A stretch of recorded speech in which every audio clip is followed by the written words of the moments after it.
پل سے اتارو راہ گزر کو خبر نہ ہو۔ نحمدہ و نصلی علی رسولہ الکریم۔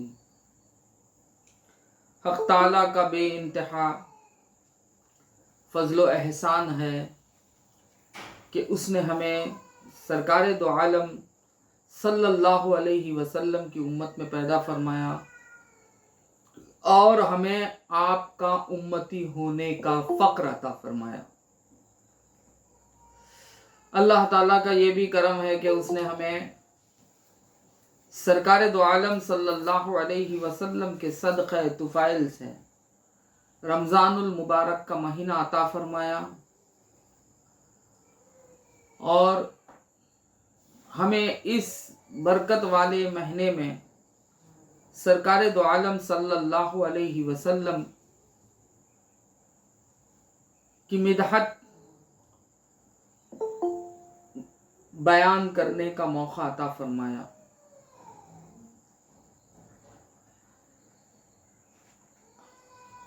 گزشتہ صحبت یعنی کل کی صحبت میں نے سرکار دو عالم صلی اللہ علیہ وسلم کی نورانیت کی حقیقت پیش کی اور نبوت کے بارے میں بھی میں کہا، وہ بھی احادیثیں آپ کے سامنے پیش کیا۔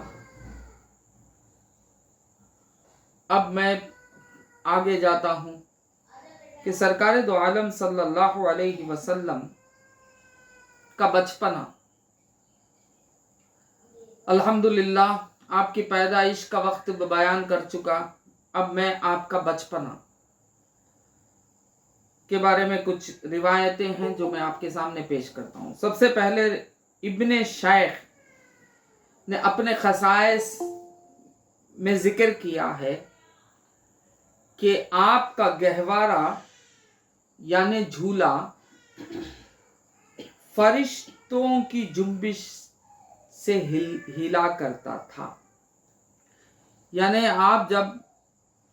آپ کو جب جھولے میں ڈالا گیا تو آپ کا گہوارہ جو ہے، یعنی آپ کو جب گہوارے میں ڈالا گیا تو آپ کے گہوارے کو کسی انسان کو ہلانے کی ضرورت نہیں پڑتی تھی، بلکہ فرشتے اس کو جنبش دیا کرتے تھے۔ بات سمجھ میں آئی؟ اور ایک روایت میں ہے کہ چاند اتر کر آ کر آپ کو بہلاتا تھا، چاند اتر کر آ کر آپ کو بہلاتا تھا اور آپ کے اشارے پر ادھر ادھر بھی چلا جاتا تھا۔ یہ واقعہ لکھنے والوں نے لکھا ہے۔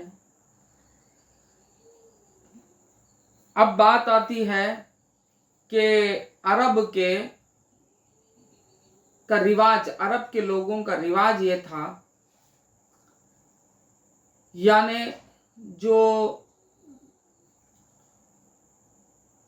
علاقہ جو ہمیں جسے کھیڑا بولتے نا، کھیڑا یعنی کھلا علاقہ، شہر سے ہٹ کر ویسے علاقوں سے عورتیں آتی تھیں دودھ پلانے کے لیے،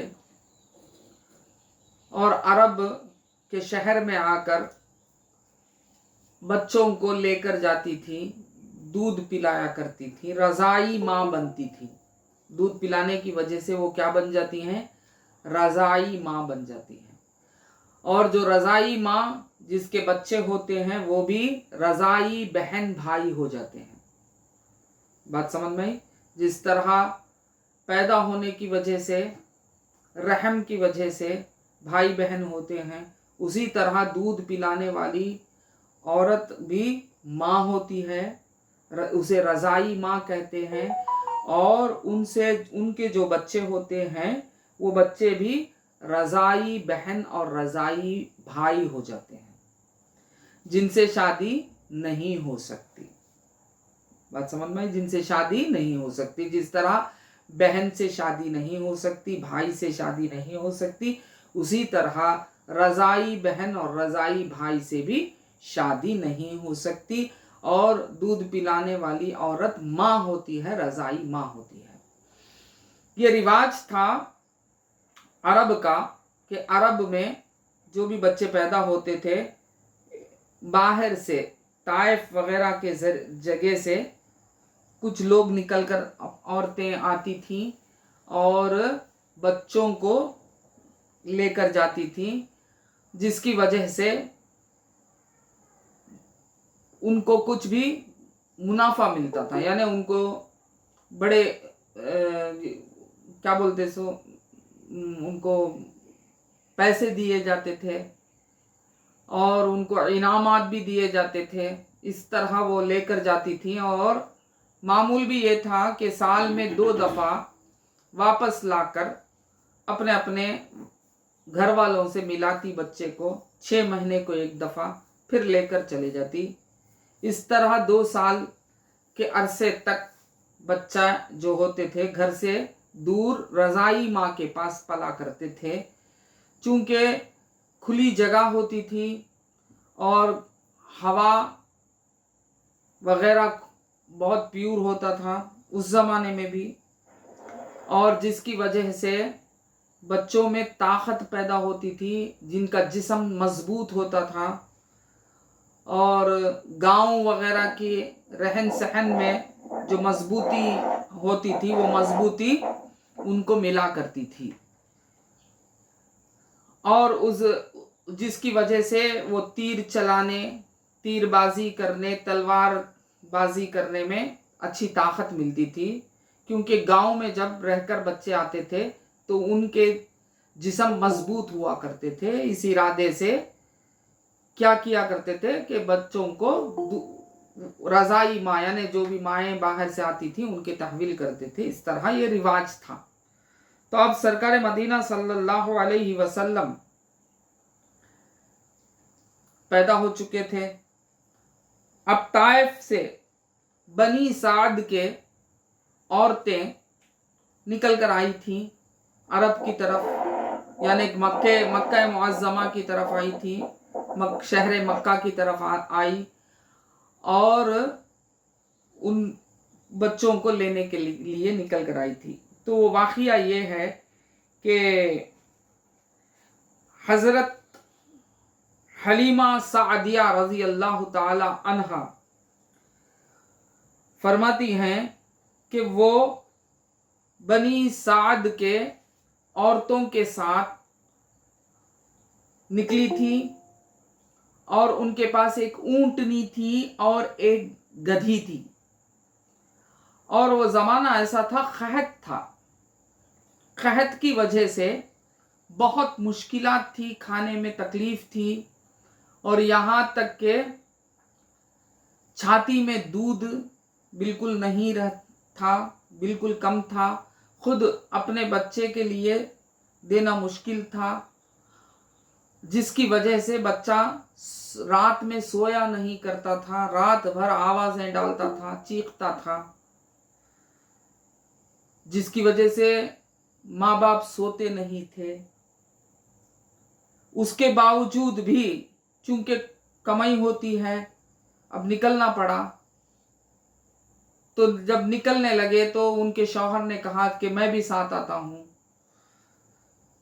تو میاں بیوی ایک قافلہ جو عورتوں کا یعنی بچے لینے کے لیے جو قافلہ نکلا اس کے ساتھ یہ بھی ہو گئی، اور راستے میں بہت مشکلات ہوتی رہیں۔ آپ کے ساتھیاں یعنی آپ کے ساتھ جو قافلے میں تھی وہ بیزار ہوتی تھیں، کیونکہ ان کی گدھی جو تھی بہت نڈھال تھی، بہت کمزور تھی، اور اونٹنی بھی بہت کمزور تھی، اس کے تھن میں بھی کیا نہیں تھا، دودھ نہیں تھا، اور وہ چلنے میں بہت سست پڑتی تھی، بہت آہستہ آہستہ چلا کرتی تھی۔ تو ساتھی لوگ بیزار ہوتے تھے اور کہتے تھے کہ حلیمہ چلو، جلد چلو۔ وہ کہتی تھی کہ میں کیسے چلوں، میری جو گدھی ہے وہ بھی کمزور ہے۔ اس طرح مشکل سے وہ نکل کر مکہ معظمہ پہنچی۔ اب مکہ معظمہ میں جو عورتیں آئی تھیں وہ عورتیں ان کے گھروں میں پہلے پہنچ گئی کہ جن کے گھروں میں باپ تھے، کیونکہ جہاں باپ ہوا کرتے تھے، ماں اور باپ دونوں ہوا کرتے تھے، وہاں انعام وغیرہ زیادہ ملتا تھا، اور جہاں پیسے والے بھی ہوتے تھے تو ان کی جگہ انہوں نے پہنچے تاکہ ان کو زیادہ سے زیادہ پیسہ ملے اور زیادہ انعامات ملے۔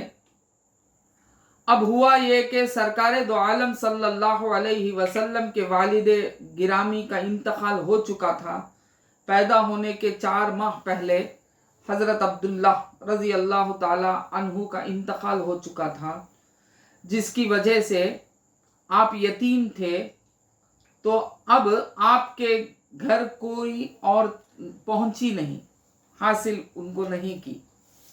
اب ہوا یہ کہ یہ بالکل پیچھے آئی اور ان کی بھی حالت بہت ذرا بری تھی، ان کے چھاتی میں بھی دودھ بھی برابر نہیں تھا، اور ان کی گدھی بھی بہت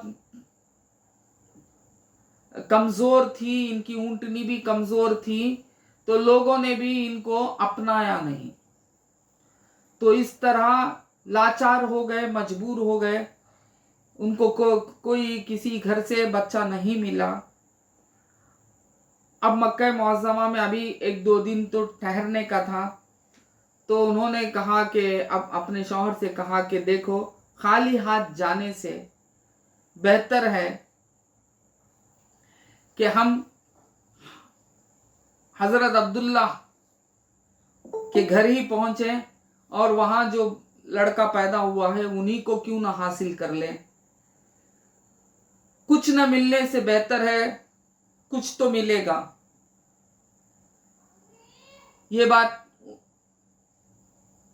آپس میں گفتگو کریں، اور انہوں نے بھی کہا کہ بہتر ہے خالی ہاتھ واپس لوٹنے سے شرمندگی ہوگی، بہتر ہے کہ کچھ نہ کچھ حاصل کر کے جائیں۔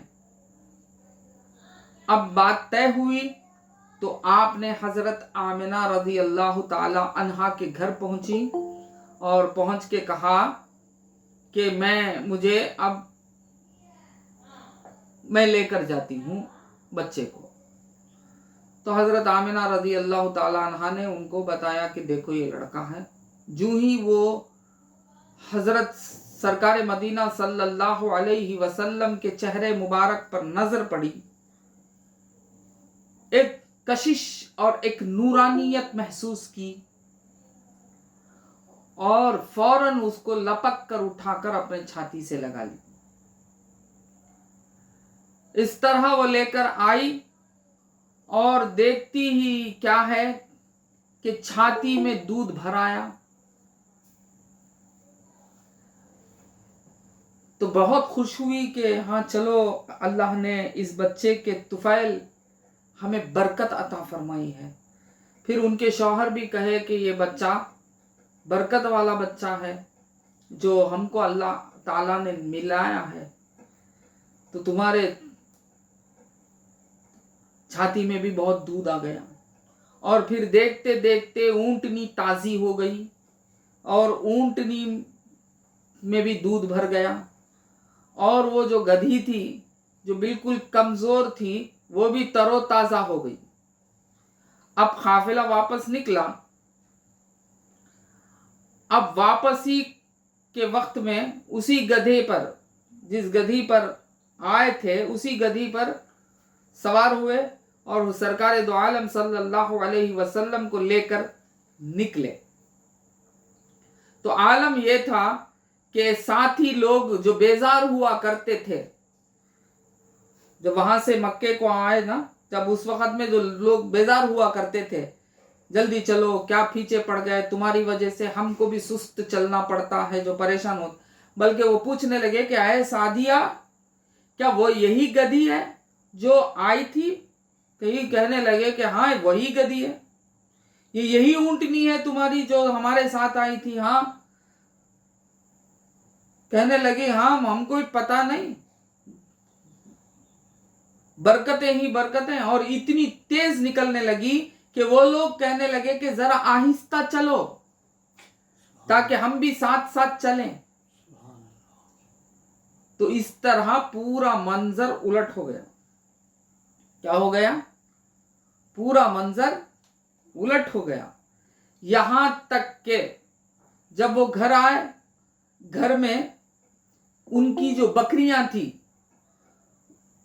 قحط سالی کی وجہ سے ان کو غذا برابر نصیب نہ ہونے کی وجہ سے ان میں بھی دودھ وغیرہ کچھ بھی نہیں تھا، اور بستی بھر کا بھی یہی عالم تھا کہ قحط کی وجہ سے کسی کے بکریوں کے تھنوں میں دودھ وغیرہ نہیں تھا، اور ایسے معلوم ہوتا تھا کہ بکریاں بیمار ہوئیں. بات سمجھ میں؟ مگر جو ہی سرکار دو عالم صلی اللہ علیہ وسلم پہنچے، اب حلیمہ سعدیہ رضی اللہ تعالی عنہا کے گھر میں جو بکریاں تھیں وہ سب تر و تازہ ہو گئی، اور ان کے تھنوں میں بہت دودھ آنے لگا، اور ہر برتن دودھ سے بھرنے لگے. خوشحالی آنے لگی. یہاں تک کہ وہاں کے بستی والے لوگ اپنے بکریوں کو چرواہے کی طرف دیتے نا، ان کو غصہ کرتے تھے کہ دیکھو حلیمہ کے بکریاں جس جگہ چرتی ہیں تم بھی وہیں لے کے جا کے چراؤ، تاکہ وہاں شاید غذا اچھی ملتی ہے، جس کی وجہ سے ان کی بکریاں بہت تر و تازہ ہو گئی. تو اسی طرح جس جگہ حلیمہ سعدیہ رضی اللہ تعالی عنہا کی بکریاں چرتی تھی، وہیں دوسرے لوگوں کی بکریاں بھی چرنے لگی. اس کے باوجود بھی، کیونکہ یہاں چارے کی وجہ سے نہیں بلکہ یہاں تو حضور کی برکت کی وجہ سے، وہ رحمت للعالمین ہیں، وہ رحمت کی وجہ سے ہو رہا تھا. تو اسی طرح آپ کی بکریاں تو بالکل تازی رہیں، دوسروں کی بکریاں ویسی نہیں ہوئی. تو اس طرح یہ منظر سرکار دو عالم صلی اللہ علیہ وسلم کے بچپنے میں ظاہر ہو گیا یہ معجزہ. پھر جب سعدیہ فرماتی ہیں کہ میں نے جب سرکار دو عالم صلی اللہ علیہ وسلم کو دودھ پلانے کے لیے اپنا پستان دیا تو وہ ایک طرف کے پستان سے ہی پیا کرتے تھے، دوسرے طرف کے پستان سے آپ دودھ نہیں پیا کرتے تھے، اور وہ میرے بچوں کے لیے چھوڑ دیا کرتے تھے، یعنی کہ ان کے رضائی بھائی اور رضائی بہن کے لیے چھوڑ دیا کرتے تھے. اور وہ رضائی بھائی جو رات میں دودھ نہ ملنے کی وجہ سے رویا کرتے تھے، اب ان کو دودھ آرام سے ملنے لگا تو رات ہماری آرام سے گزرنے لگی. اس طرح بہت خوشحال ہو گئی. کون؟ وہ غریب گھرانہ، وہ مسکین گھرانہ، وہ غریب گھرانہ کیا ہو گیا؟ خوشحال گھرانہ بن گیا، مالدار گھرانہ بن گیا. حضرت حلیمہ سعدیہ رضی اللہ تعالی عنہا کا گھرانہ، کیونکہ رحمت للعالمین کیا ہے وہ؟ غریبوں کے، فقیروں کے، وہی تو سب کچھ سردار ہیں سارے عالم کے، بلکہ شہنشاہ ان کے آگے جھکنا ہے. شہنشاہ کو بھی بھیک وہی تو دے رہے ہیں، سارے عالم کو بھیک دے رہے ہیں، سارے عالم کو اپنا اتارا دے رہے ہیں. ہر ایک تنکا اللہ تعالیٰ کی جو مخلوق میں ہے وہ سب سرکار مدینہ صلی اللہ علیہ وسلم کا صدقہ ہی تو کھاتا. اب رسول اقدس صلی اللہ علیہ وسلم میں جس گھر میں آ جائے وہ گھر کا تو حال عجب ہو جائے، بہت عجب ہو جائے گا. تو اس طرح سرکار دو عالم صلی اللہ علیہ وسلم پلنے لگے. حضور اقدس صلی اللہ علیہ وسلم اس طرح وہاں بہت خوشحال پلنے لگے اور بہت خوش ہونے لگے. اور